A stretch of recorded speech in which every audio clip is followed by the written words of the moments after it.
तो 800 रुपए में एक शानदार होटल का कमरा, मतलब एकदम सफेद चादरें, बढ़िया एसी, टीवी और एक मुस्कुराता हुआ रिसेप्शनिस्ट। हाँ, जो सुनने में काफी परफेक्ट लगता है। बिल्कुल। बाहर से देखने पर ये एक बेहतरीन पैसा वसूल डील लगती है।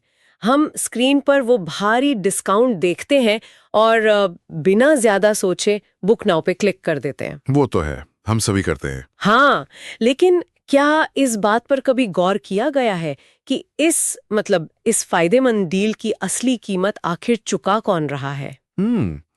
ये सवाल बहुत ही अहम है, क्योंकि जो तस्वीर हमें मोबाइल या कंप्यूटर की स्क्रीन पर दिखाई जाती है ना, वो असलियत से कोसों दूर होती है। राइट। हमें लगता है कि ये एकदम पारदर्शी लेन देन है। हमने कम पैसे दिए, उन्होंने कमरा दिया, बात खत्म।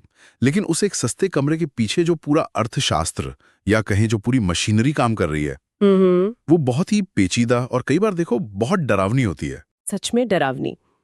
तो आज की इस विस्तृत चर्चा का उद्देश्य इसी डरावनी और पेचीदा दुनिया को डिकोड करना है। बिल्कुल। और आज हमारे पास जो सोर्स मटेरियल है वो किसी एकेडमिक किताब से नहीं आया है, ये ग्राउंड जीरो से है। ये कुलविंदर सिंह नाम के एक इंडस्ट्री एक्सपर्ट के व्लॉग का विश्लेषण है। हाँ, और कुलविंदर के पास हॉस्पिटैलिटी और सेल्स में 15 साल से भी ज्यादा का तजुर्बा है। 15 साल, मतलब उन्होंने सब देखा है। उन्होंने खास तौर पर जालंधर के होटल मार्केट का एक बहुत ही गहराई से अध्ययन किया है।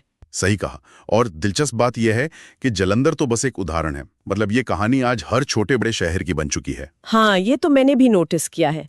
हर जगह सेम पैटर्न है। ये बिल्कुल सच है। कुलविंदर ने अपने व्लॉग में जो बातें उजागर की हैं, वे पूरी की पूरी होटल इंडस्ट्री के एक डार्क पैटर्न की तरफ इशारा करती हैं। डार्क पैटर्न मतलब किस तरह का? इस वॉर कहा जाता है। वो एक मुनाफे वाले बिजनेस मॉडल को पूरी तरह से खोखला कर रही है। अच्छा। ये सिर्फ होटल्स के नुकसान की बात नहीं है, ये सीधे तौर पर वहां रुकने वाले गेस्ट्स के अनुभव और सबसे बड़ी बात उनकी सुरक्षा से जुड़ा मुद्दा है। ओहो, तो चलिए इस प्राइस वॉर की शुरुआत से ही बात करते हैं। व्लॉग में जालंधर का जो आंकड़ा दिया गया है वो सच में चौंकाने वाला है। हाँ, वो डेटा काफी अलार्मिंग है। मतलब हर दूसरी गली में एक नया होटल खुल रहा है। सप्लाई बहुत ज्यादा है और डिमांड शायद उतनी नहीं है। बिल्कुल, सप्लाई और डिमांड का पूरा मिसमैच है वहां। और इसी वजह से एक ऐसा कमरा जिसका वास्तविक किराया 2000 रुपए होना चाहिए, उसे 800 रुपए में बेचा जा रहा है। सिर्फ 800 में? हाँ। अब यहाँ मुझे एक उलझन है। मतलब मैं सोच रही थी कि जब हम बजट एयरलाइंस को देखते हैं तो वो भी तो यही करती है ना। आपका मतलब वॉल्यूम गेम? हाँ, एग्जैक्टली। वो बहुत सस्ते टिकट बेचती हैं और उनका पूरा मॉडल वॉल्यूम पर टिका होता है, यानी कम मुनाफे में ज्यादा टिकट बेचना। राइट। तो अगर एक होटल 800 रुपए में अपने सारे कमरे भर देता है और वॉल्यूम के जरिए प्रॉफिट निकाल लेता है, तो इसमें बुराई क्या है? मतलब क्या ये एक स्मार्ट बिजनेस स्ट्रैटेजी नहीं है? देखिए, ये तुलना बाहर से सुनने में काफी तार्किक लग सकती है, लेकिन होटल और एयरलाइंस के ऑपरेशंस में ना जमीन आसमान का फर्क होता है। अच्छा, वो कैसे? एक एयरलाइन का काम यात्री को पॉइंट ए से पॉइंट बी तक ले जाना है। उसके बाद यात्री जहाज से उतर जाता है ना? हाँ, फ्लाइट खत्म, सर्विस खत्म। एग्जैक्टली। लेकिन होटल का कमरा 24 घंटे के लिए गेस्ट का घर होता है। अब जरा इस 800 रुपए के गणित को थोड़ा करीब से समझते हैं। हाँ प्लीज, मुझे ये मैथ समझना है। मान लीजिए कोई कमरा ऑनलाइन ट्रैवल एजेंसी, जिसे हम OTA कहते हैं, उसके जरिए बुक हुआ। वो एजेंसी अपनी मार्केटिंग और प्लेटफॉर्म फीस के नाम पर 15 से 20% कमीशन ले लेगी। यानी 800 में से लगभग 160 रुपए तो सीधे एजेंसी के पास चले गए। सही।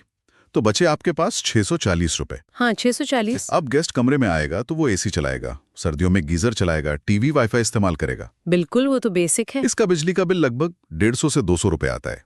इसके बाद लॉन्ड्री का खर्च, साफ चादरें, तौलिए, बाथरूम की सफाई, इसमें भी 100-150 रुपए लगते हैं। वेट, तो अगर मैं हिसाब लगाऊं तो आपके पास मुश्किल से 250 या 300 रुपए बचे हैं। एग्जैक्टली।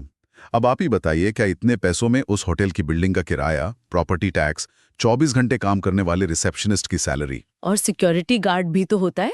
हाँ, सिक्योरिटी गार्ड, हाउसकीपिंग स्टाफ की सैलरी, क्या ये सब निकाला जा सकता है? अरे ये तो संभव ही नहीं है।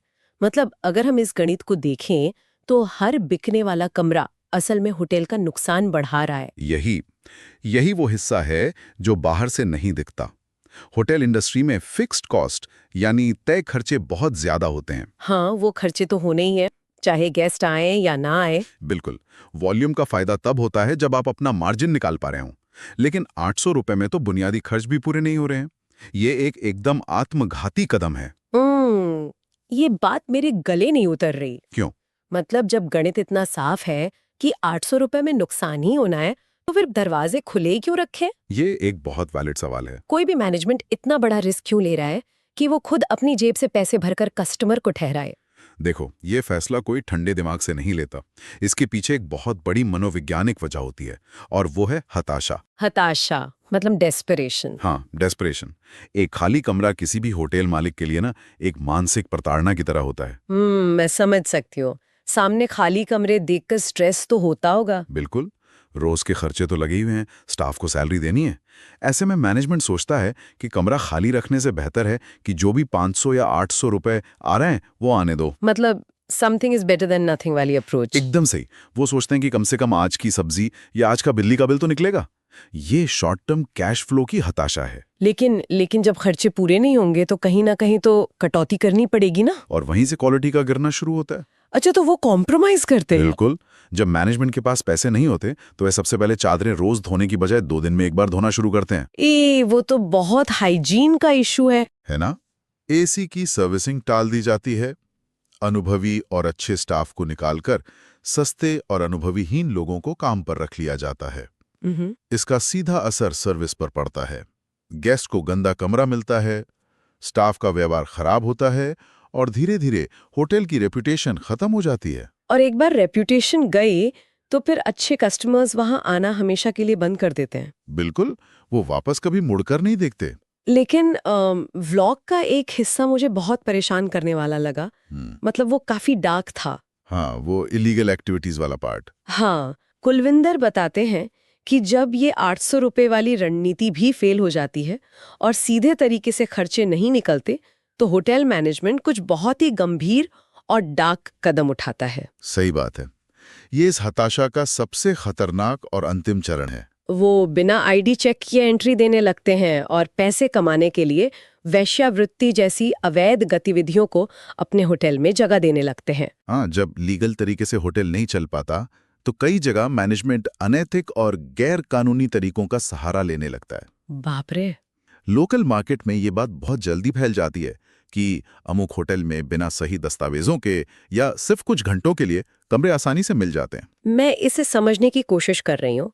मतलब एक प्रॉपर्टी जिसे बनाने में करोड़ों रुपए लगते हैं। हाँ, बहुत भारी इन्वेस्टमेंट होता है। जमीन खरीदना, बिल्डिंग बनाना, इंटीरियर करना, क्या चंद रातों की एक्स्ट्रा कमाई के लिए इतना बड़ा लीगल रिस्क लेना कोई कैलकुलेटेड रिस्क हो सकता है? नहीं, इसे मेरा मतलब है, एक पुलिस रेड या अखबार में छपी एक छोटी सी नेगेटिव खबर उस पूरे करोड़ों के इन्वेस्टमेंट को रातों रात मिट्टी में मिला सकती है। कोई भी समझदार इंसान इतना बड़ा जुआ क्यों खेलेगा? देखो, इसे कैलकुलेटेड रिस्क कहना बुनियादी तौर पर गलत होगा। ये ब्लाइंड रिस्क है। Blind risk? हाँ, जो मैनेजमेंट ये फैसला ले रहा है ना, उसकी सोच सिर्फ आज रात का नुकसान भरने तक सीमित हो चुकी है। मतलब वो लॉन्ग टर्म देख ही नहीं रहे हैं। बिल्कुल नहीं। वो उस करोड़ों की बिल्डिंग का मालिक नहीं है। वो शायद एक मैनेजर है जिसे आज गले में पैसे दिखाने हैं। ओह, तो ये मैनेजर के लेवल पे हो रहा है। इस संदेहपन में वे ये भूल जाते हैं कि ब्रांड की साख एक बार दागी हो गई तो उसे वापस पाना लगभग नामुमकिन है। वो तो है, एक बार नाम खराब हुआ तो कोई फैमिली वहां नहीं जाएगी। एग्जैक्टली। कुलविंदर सिंह ने इस मुद्दे पर जो बात कही है वो किसी भी होटल के लिए पत्थर की लकीर होनी चाहिए। क्या बात कही उन्होंने? ऐसे मामलों में सिर्फ जीरो टॉलरेंस पॉलिसी ही काम आती है। यानी गलत काम को बिल्कुल भी बर्दाश्त न करना, चाहे होटल एक हफ्ते तक खाली क्यों न पड़ा रहे। एकदम सही। क्योंकि अगर अच्छे और शरीफ परिवारों या कॉर्पोरेट क्लाइंट्स को एक बार भी भनक लग गई कि यहाँ किस तरह का काम होता है, तो वे आपके दरवाजे पर दोबारा कभी कदम नहीं रखेंगे। कभी नहीं। आप शॉर्ट टर्म के चंद हजार रुपयों के लिए अपना लॉन्ग टर्म सर्वाइवल खत्म कर रहे हैं। तो अब इस पूरी तस्वीर में एक बहुत ही अहम कड़ी पर सवाल खड़ा होता है। हमने बात की करोड़ों की बिल्डिंग की, इन्वेस्टमेंट की। जो व्यक्ति इस बिल्डिंग का मालिक है, हाँ, जिसने अपना पैसा लगाया है, राइट, वो कभी नहीं चाहेगा कि उसका होटल इस तरह के अवैध कामों का अड्डा बने या फिर 800 रुपए में बिककर दिवालिया हो जाए। जाहिर सी बात है, कोई ओनर ऐसा नहीं चाहेगा। तो ये सारे आत्मघाती फैसले, ये गलत नीतियां आखिर होटल में बैठकर बना कौन रहा है? और यही पूरी समस्या की जड़ है। इसका सीधा जवाब है अयोग्य लीडरशिप। लीडरशिप। हाँ, होटल की कमान उस व्यक्ति के हाथ में होती है जिसे जनरल मैनेजर या जीएम कहा जाता है। ओके। कुलविंदर के विश्लेषण का सबसे मजबूत हिस्सा यही है कि होटल मालिक अक्सर एक बहुत बड़ी गलती करते हैं। वे एक रियल एस्टेट बैकग्राउंड से आते हैं। वो सीमेंट और ईंटों का गणित तो समझते हैं, लेकिन हॉस्पिटैलिटी का नहीं। मतलब उन्हें बिल्डिंग बनानी आती है, चलानी नहीं। बिल्कुल सही। और अपना पैसा बचाने के लिए 50-60 हजार रुपए सैलरी वाले एक प्रोफेशनल जीएम को रखने के बजाय वे 20,000 में किसी ऐसे व्यक्ति को रख लेते हैं जिसे इंडस्ट्री की कोई समझ ही नहीं होती। अरे, ये तो वैसा ही लगता है कि किसी ने 100 करोड़ रुपए लगाकर एक बेहतरीन हवाई जहाज खरीद लिया हो। हाँ, लेकिन फिर पायलट की सैलरी बचाने के चक्कर में किसी ऐसे नौसिखिए को कॉकपिट में बिठा दिया हो जिसने सिर्फ वीडियो गेम में जहाज उड़ाया है। क्या बात है। ये हवाई जहाज वाला उदाहरण बहुत ही सटीक बैठता है। है ना? अब ऐसे में जहाज तो क्रैश ही होगा। बिल्कुल क्रैश होगा। वो नौसिखिया पायलट सिर्फ बटन दबाना जानता है। उसे हवा के दबाव का, मौसम के मिजाज का या रडार पढ़ने का कोई ज्ञान नहीं होता। सही बात है। ठीक उसी तरह जो अयोग्य जीएम होते हैं, उनका काम सिर्फ रिसेप्शन पर खड़े होकर चाबी पकड़ाना होता है। कुलविंदर ने अपने व्लॉग में 2 बहुत भारी और तकनीकी शब्दों का जिक्र किया है। कौन से शब्द? एक है यील्ड मैनेजमेंट और दूसरा गेस्ट साइकोलॉजी। ओके।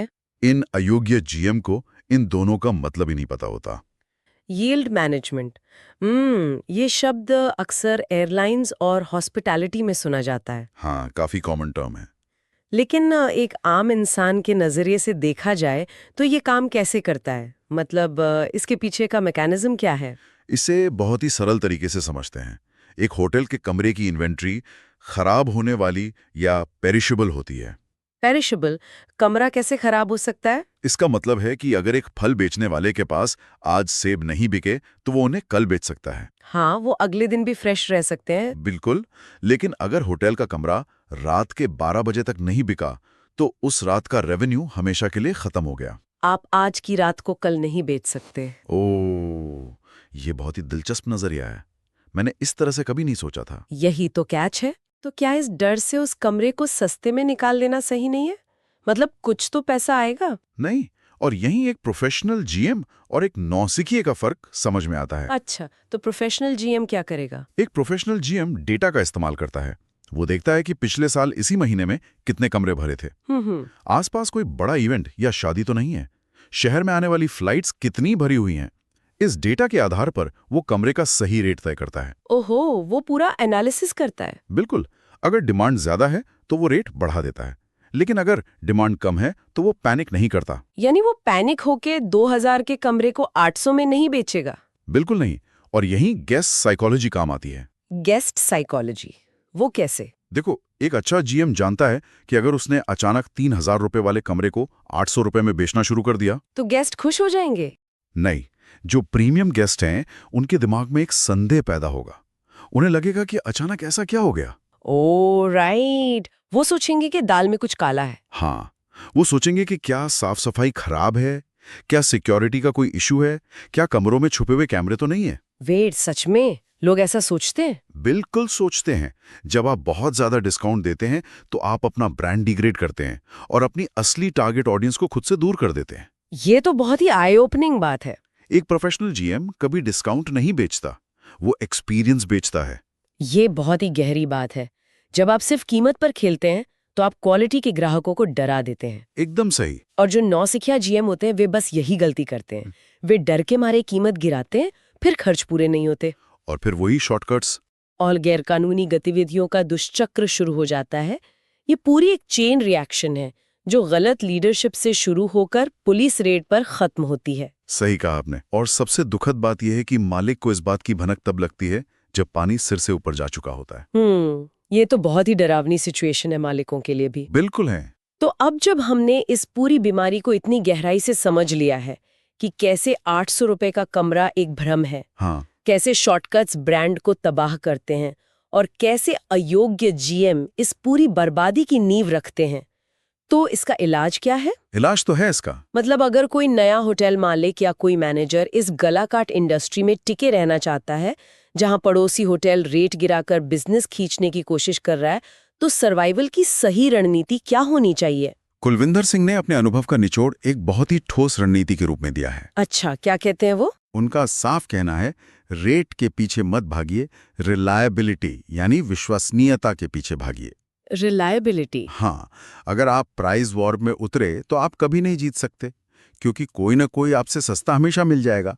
आपको उस रेस से बाहर निकलकर भरोसा बनाना होगा। सुनने में ये शब्द बहुत अच्छा लगता है, लेकिन इसे जमीन पर कैसे उतारा जाए? वो भी उन्होंने बताया है। मतलब जब कोई गेस्ट ऑनलाइन 800 रुपए का बैनर देख रहा है, तो उसे ये कैसे समझाया जाए कि हमारा 2000 रुपए का कमरा ज्यादा बेहतर है? इसके लिए कुलविंदर 2 चीजों पर सबसे ज्यादा जोर देते हैं। पहला है डिजिटल मार्केटिंग और दूसरा है स्टाफ की ट्रेनिंग। Digital marketing. अब इसका मतलब यहाँ सिर्फ फेसबुक या इंस्टाग्राम पर सस्ते कमरों के विज्ञापन चलाना तो नहीं होगा? बिल्कुल नहीं। तो फिर हॉस्पिटैलिटी में डिजिटल मार्केटिंग असल में क्या काम करती है? ये एक नैरेटिव या कहें कि एक कहानी बनाने का काम करती है। कहानी? हाँ, देखो, जब कोई संभावित कस्टमर आपके होटल को ऑनलाइन सर्च करता है तो वो सिर्फ कमरे की फोटो नहीं देखता, वो देखता है कि पिछले गेस्ट्स ने क्या रिव्यू लिखे हैं। राइट, रिव्यूज तो बहुत मैटर करते हैं आजकल। एक अच्छी डिजिटल मार्केटिंग रणनीति का मतलब है कि मैनेजमेंट हर एक नेगेटिव रिव्यू का पूरी शालीनता से जवाब दे रहा है। इग्नोर नहीं कर रहा। बिल्कुल। वे ऑनलाइन दिखाते हैं कि उनके किचन में कितनी सफाई है, उनके यहाँ महिलाओं की सुरक्षा के क्या इंतजाम है। वे अपने स्टाफ की कहानियां शेयर करते हैं। ओ, तो वो एक ट्रांसपेरेंसी दिखा रहे हैं। एग्जैक्टली। जब कोई कस्टमर ये सब देखता है तो उसके दिमाग में एक भरोसा पैदा होता है कि अगर मैं यहाँ 500 रुपए ज्यादा भी दूंगा तो कम से कम मैं और मेरा परिवार सुरक्षित और सुकून से रहेंगे। यानी आप ऑनलाइन दुनिया में अपने होटल को एक सुरक्षित और प्रीमियम जगह के रूप में स्थापित कर रहे हैं। सही कहा। आप चीख चीख कर ये नहीं कह रहे हैं कि हम सबसे सस्ते हैं, बल्कि आप ये कह रहे हैं कि हम सबसे सुरक्षित हैं। बिल्कुल। लेकिन डिजिटल मार्केटिंग सिर्फ एक वादा है। वादा। हाँ, असली परीक्षा तब शुरू होती है जब वो गेस्ट आपके होटल के रिसेप्शन पर कदम रखता है। वो तो है। और यहीं आती है दूसरी सबसे जरूरी चीज, आपके स्टाफ की ट्रेनिंग। हाँ, क्योंकि अगर मार्केटिंग में आपने जो भी वादे किए हैं वो जमीन पर झूठे निकले तो सब धरा का धरा रह जाएगा। एकदम सही। स्टाफ की ट्रेनिंग इसमें कैसे फर्क पैदा करती है? देखिए, हॉस्पिटैलिटी पूरी तरह से इंसानी संपर्क या ह्यूमन टच का बिजनेस है। एक अच्छी तरह से ट्रेंड किया हुआ स्टाफ जानता है कि गेस्ट की जरूरतों को कैसे भांपना है। अगर कोई गेस्ट थका हुआ आ रहा है तो रिसेप्शनिस्ट उसे बिना ज्यादा कागजी कार्रवाई के तुरंत कमरे की चाबी दे देता है। हाँ, वो छोटी छोटी बातें बहुत इम्पैक्ट डालती हैं। बिल्कुल। अगर रूम सर्विस में खाना 15 मिनट की जगह 10 मिनट में पहुंच जाए, या हाउसकीपिंग स्टाफ गेस्ट से तमीज से मुस्कुराकर बात करे, तो ये गेस्ट के अनुभव को पूरी तरह बदल देता है। यानी गेस्ट को ये महसूस कराना कि उसकी परवाह की जा रही है, न कि उसे सिर्फ एक पैसे देने वाले ग्राहक के रूप में देखा जा रहा है। एकदम सही। जब आपका स्टाफ गेस्ट को ये महसूस कराता है तो वो गेस्ट 800 रुपए के उस सस्ते कमरे को भूल जाता है। वो एक्सपीरियंस लेकर जाता है। हाँ, वो बाहर जाकर 10 और लोगों को बताता है कि उस होटल में रुकना, उनका स्टाफ बहुत अच्छा है। Word of mouth. बिल्कुल। वो ऑनलाइन जाकर 5 स्टार की रेटिंग देता है और इसी रेटिंग से आपकी डिजिटल मार्केटिंग और मजबूत होती है। मतलब ये एक पूरा साइकिल है। ये एक पूरा इकोसिस्टम है।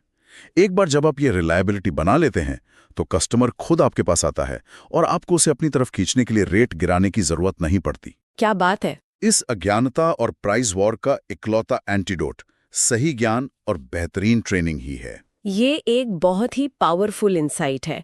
मतलब अगर हम आज की इस पूरी चर्चा को समेटें तो ये साफ हो जाता है कि हॉस्पिटैलिटी का बिजनेस सिर्फ बिस्तर और 4 दीवारें किराए पर देने का नहीं है। बिल्कुल नहीं, ये उससे कहीं बढ़कर है। हमने आज समझा कि कैसे वो 800 रुपए का कमरा असल में एक फेल होते हुए बिजनेस की निशानी है। हमने ये डिकोड किया कि जब खर्चे पूरे नहीं होते तो कैसे मैनेजमेंट हताशा में अवैध और डार्क रास्तों पर उतर आता है, जो अंततः पूरे ब्रांड को तबाह कर देते हैं। और हमने ये भी देखा कि कैसे अयोग्य लीडरशिप उस नौसिखिए पायलट की तरह काम करती है, जो बिना यील्ड मैनेजमेंट और गेस्ट साइकोलॉजी को समझे पूरे जहाज को डुबाने की ताकत रखती है। सच में। और सबसे जरूरी बात, इस पूरे संकट से निकलने का रास्ता प्राइस वॉर में लड़ना नहीं है। बिल्कुल नहीं, बल्कि डिजिटल प्रेजेंस और बेहतरीन स्टाफ ट्रेनिंग के जरिए विश्वसनीयता बढ़ाना है। क्योंकि दिन के अंत में हॉस्पिटैलिटी में भरोसा ही सबसे महंगी और टिकाऊ करेंसी है। ये निष्कर्ष बिल्कुल सटीक है।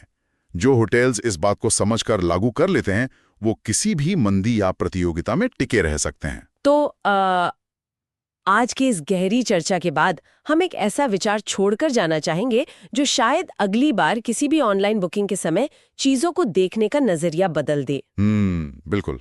अक्सर जब कोई इंसान ऑनलाइन बुकिंग कर रहा होता है और अचानक स्क्रीन पर कोई भारी डिस्काउंट या बहुत ही सस्ता कमरा नजर आता है तो मन करता है कि तुरंत उसे बुक कर लिया जाए। हाँ, वो टेम्पटेशन तो होती है। लेकिन उस बुक नाउ बटन को दबाने से पहले ये सवाल जरूर उठना लाजमी है, इस भारी डिस्काउंट की असली कीमत आखिर क्या है? बहुत सही सवाल है ये। क्या यहाँ चंद रुपए बचाने के चक्कर में कहीं ना कहीं सुरक्षा, सफाई और विश्वसनीयता से तो समझौता नहीं किया जा रहा? ये एक ऐसा सवाल है जो उस सस्ती डील के पीछे छिपी असली हकीकत को पूरी तरह बेनकाब कर सकता है। बिल्कुल। जब भी कोई डील जरूरत से ज्यादा अच्छी लगे तो उस पर दूसरी बार विचार करना समझदारी है। आज की इस चर्चा में बस इतना ही। हाँ, शुक्रिया। फिर मिलेंगे एक नई चर्चा के साथ।